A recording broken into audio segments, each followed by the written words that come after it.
Right there, Miss C. Let's see. This one is dated like 4 something 20. In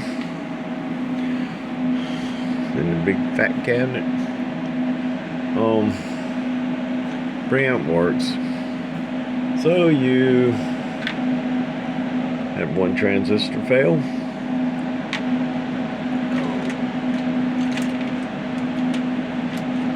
I changed these two out. Took better, bigger capacitor on the input. And of course I changed the resistors on the combiners. So that's it. 2-pill, low volts, 14 and a half. Has 540 amp power supplies in it. Alright. Does about 2,000 watts. About right.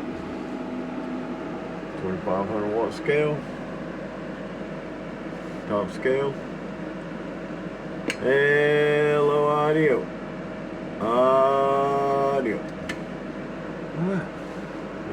Basically, that's it. Hello, hello, hello, hello, hello, hello, hello. Audio.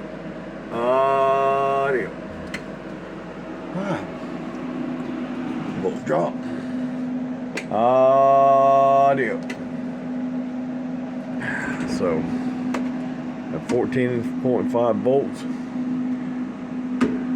40 amp power, China power supplies are doing just fine. Back at Abs, Alley Cat Town, Alabama, and it's cold as hell here today. I'm gone.